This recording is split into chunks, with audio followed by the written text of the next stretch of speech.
And here is the hostess for No Spin January, My Little Rural Homestead.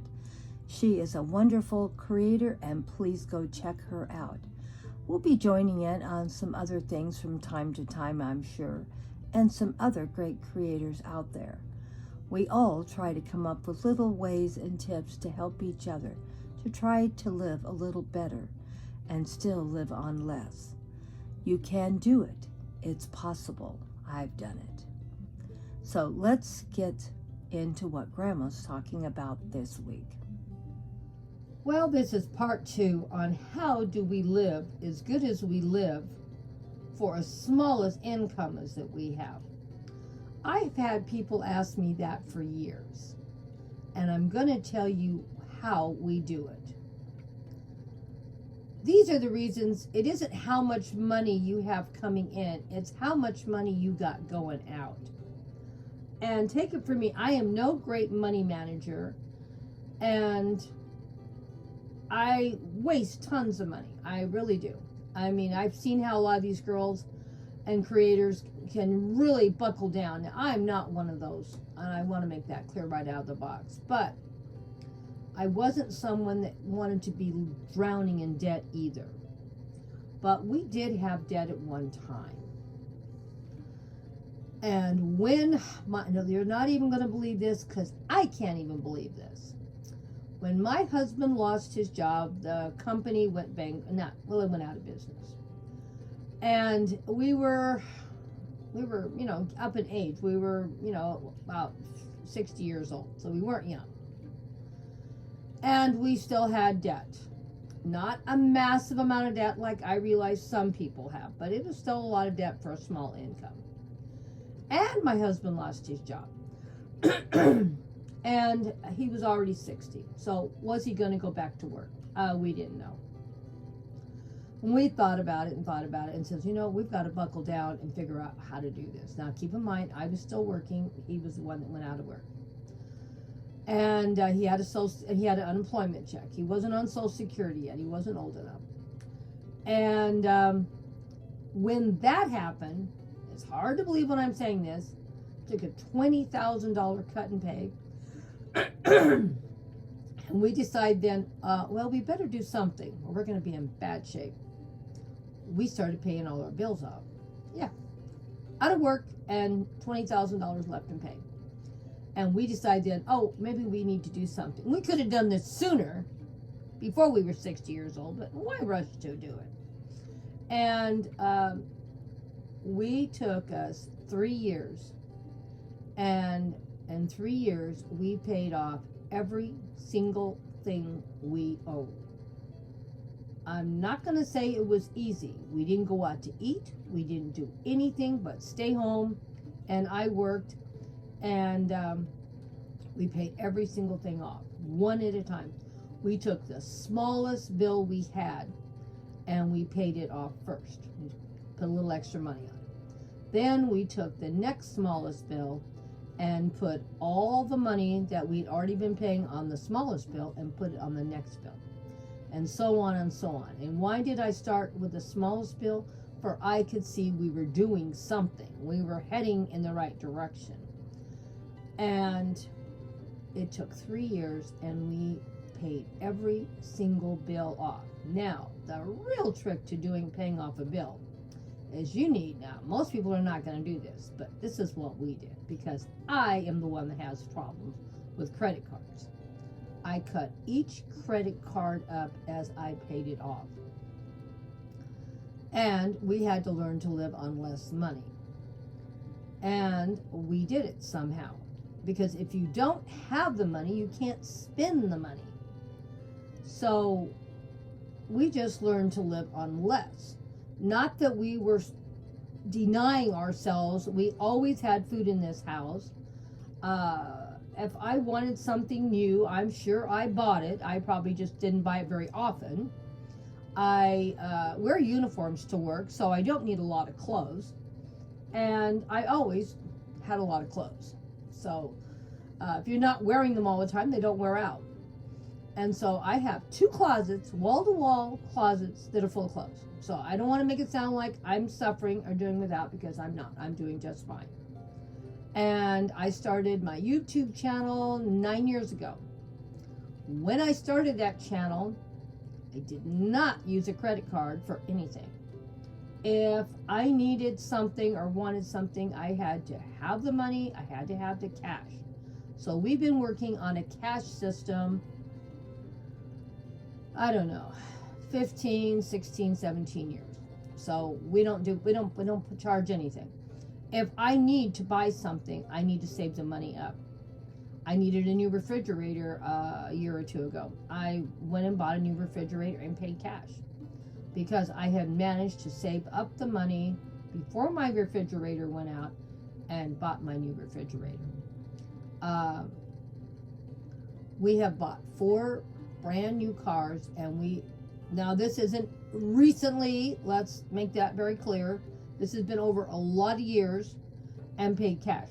So even before we ended up having to clean everything up, we had already started paying cash for our vehicles, and we always had more than one checking account, one for household and one for bills. And I always had money put aside for vacations.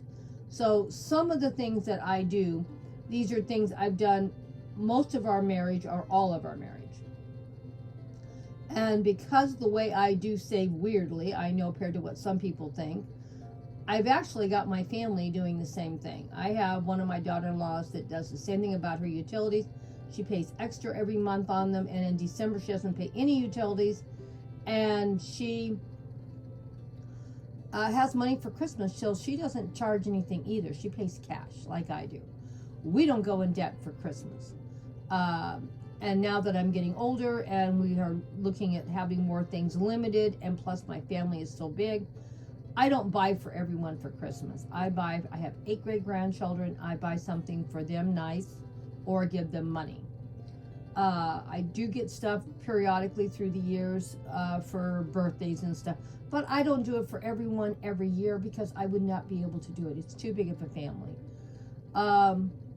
But I will go out to dinner and I'll say, "Oh, this is for you and your wife's birthday," and I'll pay for it. Now, don't get me wrong. My family do stuff for me all the time too, so it isn't all a one-way street.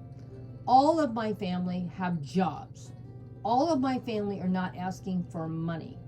My family takes care of itself, and we are very self-reliant. So that is really good for me, because I don't have a family that's saying, "Can I borrow something?" and maybe never pay it back. I don't have that kind of family. So I have a very loving, supportive family. I feel proud that I have made it to 76 years old, and we take care of our own finances. And don't get me wrong, I'm sure we've had plenty of family helping us through the years. But I feel like we've done stuff for ourselves. We don't ask for a lot. But that's just how we are. But I feel proud that I have a family that's self-reliant and goes to work and pays their own rent and takes care of their children. I have a lot of great-grandchildren, and my grandchildren get up every day and go to work and take care of their children.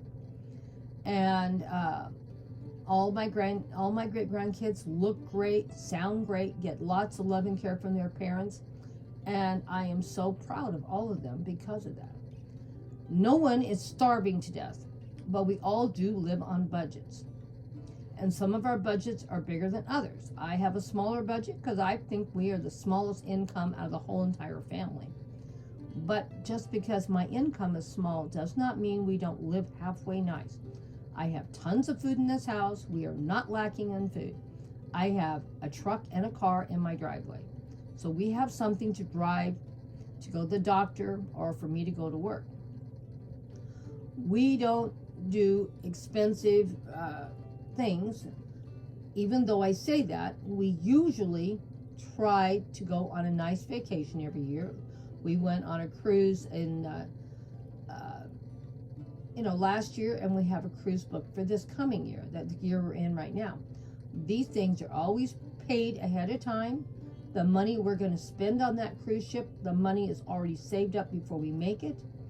And if you do this, you're going to find your life is so much better, because when you get back from that vacation, you're not afraid of what bills are going to come in your mailbox. When I get back from a trip, everything's paid before I ever leave this house to go on that trip. We have taken multiple cruises. We've been to Alaska a couple of times. We did the Alaska interior. That was a very expensive trip. But we saved the money up and we took it. And I'm glad we did. We could have saved that money up and saved, and we'd have probably 2 or 3 times the money we have if we hadn't taken so many vacations. But these were experiences that we enjoyed, and we paid as we went. And we always enjoyed ourselves. So I don't want you to think you have to save every penny. Now, I know a lot of people do that. Don't get me wrong. I know there are people that do that. But I'm not one of them. But that doesn't mean I shouldn't have something saved. And that's what I'm trying to share with people. You can enjoy your life. Right now, I'm trying to do no spin as much as I can in this year, because I don't know how much longer I'm going to work. I really got to learn to live on Social Security. This is going to be a real trial and tribulation for me. But that doesn't mean I can't do it. It just means it's going to be hard. So remember, you can do anything you want. You just have to prepare for it. And that's what I always say. Prepare, prepare, prepare. Just like this housing thing. I have to pay these taxes on this house every year. I already know that. And I want to hang on to my home as long as I can. Even if I'm on Social Security, even if it gets hard financially, the money for those taxes are already in the bank waiting for that bill to come.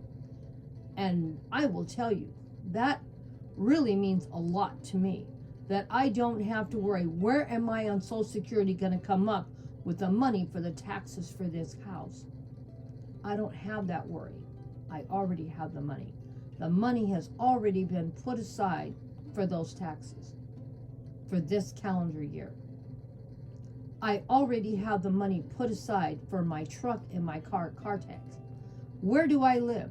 California. One of the highest tax states in the union. You can do it. Grandma's done it. And I don't make a lot of money. I really don't. It just looks like I'm doing really fabulous because I live under my means. That's another big trick. Spend less than what you got coming in. I see people, if I don't have the cash to go out to dinner, we don't go out to dinner. That's what you do. Well, this is part 2, and we'll do some more next Friday on budgeting and living in your means. Remember, it doesn't matter how much money you make if you're spending more than what you make. Spend less. That's the trick to living good.